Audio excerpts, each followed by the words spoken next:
ವೀಕ್ಷಕರೇ, ಇತಿಹಾಸದ ಮತ್ತೊಂದು ವಿಡಿಯೋಗೆ ತಮಗೆಲ್ಲ ಆತ್ಮೀಯ ಸ್ವಾಗತ. ವೀಕ್ಷಕರೇ, ಪ್ರತಿಯೊಂದು ಪೋಷಕರು ತಮ್ಮ ಮಕ್ಕಳು ವಿದ್ಯಾಬುದ್ಧಿಯಲ್ಲಿ ಮೊದಲಿರಬೇಕೆಂದು ಬಯಸ್ತಾರೆ. ನಿಮ್ಮ ಮಕ್ಕಳಲ್ಲಿ ಬುದ್ಧಿವಂತಿಕೆ ಜ್ಞಾನವನ್ನು ಹೆಚ್ಚಾಗಿಸಲು ಬಯಸಿದರೆ ಬುಧವಾರ ನಿಮ್ಮ ಮಕ್ಕಳ ಕೈಯಿಂದ ಈ ಕೆಲಸವನ್ನು ಮಾಡಿಸಬೇಕು. ಗಣೇಶನನ್ನು ಪೂಜಿಸಿ ಮಕ್ಕಳು ಇವುಗಳನ್ನೆಲ್ಲ ಶ್ರದ್ಧಾ ಭಕ್ತಿಯಿಂದ ಅರ್ಪಿಸಬೇಕು. ವಾರದ ದಿನಗಳಲ್ಲಿ ಬುಧವಾರವು ಗಣೇಶನ ಆರಾಧನೆಯ ದಿನವಾಗಿದೆ. ಈ ದಿನ ಗಣಪತಿ ದೇವನನ್ನ ಶ್ರದ್ಧಾ ಭಕ್ತಿಯಿಂದ ಪೂಜಿಸುವ ಸಂಪ್ರದಾಯವಿದೆ. ಗಣಪತಿಯ ಆರಾಧನೆಯು ನಮಗೆ ಸಂತೋಷವನ್ನ ನೀಡುತ್ತೆ ಮತ್ತು ದುಃಖವನ್ನ ನಮ್ಮ ಜೀವನದಿಂದ ದೂರ ಮಾಡುತ್ತದೆ. ಈ ಕಾರಣಕ್ಕಾಗಿ ಜನರು ಬುಧವಾರದ ದಿನದಂದು ಗಣಪತಿಯನ್ನ ವಿಧಿವಿಧಾನಗಳ ಪ್ರಕಾರ ಪೂಜಿಸುತ್ತಾರೆ. ಗಣಪತಿ ಪೂಜೆಯಿಂದ ದುಃಖ ತೊಂದರೆಗಳು ದೂರವಾಗುವುದು ಮಾತ್ರವಲ್ಲ, ಬುದ್ಧಿಯು ಚುರುಕಾಗುತ್ತದೆ ಎನ್ನುವ ನಂಬಿಕೆ ಇದೆ.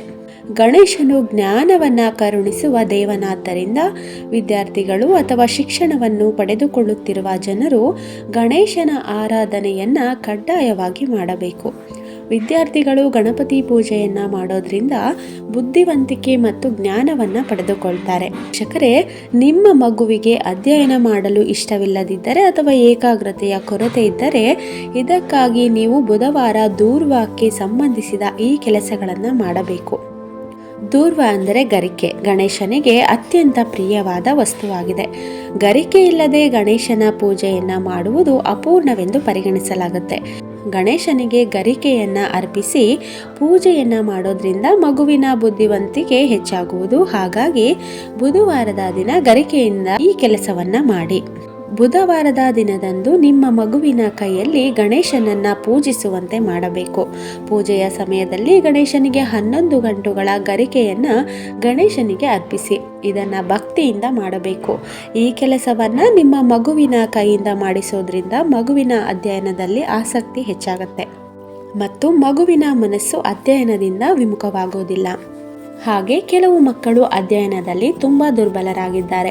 ಇದರಿಂದಾಗಿ ಪೋಷಕರು ಸಹ ತಮ್ಮ ಮಗುವಿನ ಭವಿಷ್ಯ ಏನೆಂಬುದರ ಬಗ್ಗೆ ಚಿಂತಿತರಾಗಿರುತ್ತಾರೆ. ಅಂತಹ ಪರಿಸ್ಥಿತಿಯಲ್ಲಿ ಬುಧವಾರದಂದು ಮಗುವಿಗೆ ಗಣೇಶನ ಪೂಜೆಯನ್ನು ಮಾಡಲು ಹೇಳಿ. ಹಾಗೆ ಬುಧವಾರದ ದಿನದಂದು ಗಣೇಶನಿಗೆ ಗರಿಕೆಯೊಂದಿಗೆ ಸಿಂಧೂರವನ್ನು ಕೂಡ ಅರ್ಪಿಸಬೇಕು. ಇದರ ಬಳಿಕ ಮೋದಕ ಮತ್ತು ಲಡ್ಡುಗಳನ್ನು ಕೂಡ ಅರ್ಪಿಸಬೇಕು. ಗಣೇಶನಿಗೆ ಬುಧವಾರದ ದಿನ ಇವುಗಳನ್ನೆಲ್ಲ ಅರ್ಪಿಸುವುದರಿಂದ ನೀವು ಶೀಘ್ರದಲ್ಲೇ ಶುಭ ಫಲಿತಾಂಶಗಳನ್ನು ಪಡೆದುಕೊಳ್ಳುತ್ತೀರಾ. ಅದೇ ರೀತಿ ಬುಧವಾರದ ದಿನದಂದು ನಿಮ್ಮ ಮಕ್ಕಳಿಂದ ಈ ಮಂತ್ರವನ್ನು 11 ಬಾರಿ ಜಪಿಸಲು ಹೇಳಿ.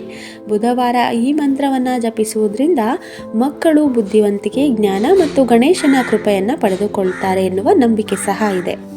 ಮಂತ್ರವು ತ್ರಯೀಮಾಯಾಯ ಕಿಲ ಬುದ್ಧಿದಾತ್ರೆ ಬುದ್ಧಿ ಪ್ರದೀಪಾಯ ಸುರಾದಿಪಾಯ ಲನಿತ್ಯಾಯ ಸತ್ಯಾಯ ಚ ನಿತ್ಯ ಬುದ್ಧಿ ನಿತ್ಯಂ ನಿರೀಹಾಯ.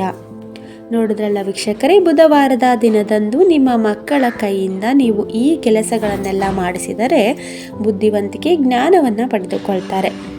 ಹಾಗೆ ವಿದ್ಯಾಭ್ಯಾಸದಲ್ಲಿ ಅವರ ಆಸಕ್ತಿ ಕೂಡ ಹೆಚ್ಚಾಗುತ್ತಾ ಹೋಗುತ್ತದೆ. ಇದೇ ರೀತಿಯ ಹೆಚ್ಚಿನ ಮಾಹಿತಿಗಾಗಿ ನಮ್ಮ ಚಾನಲನ್ನು ನೋಡ್ತಾ ಇರಿ.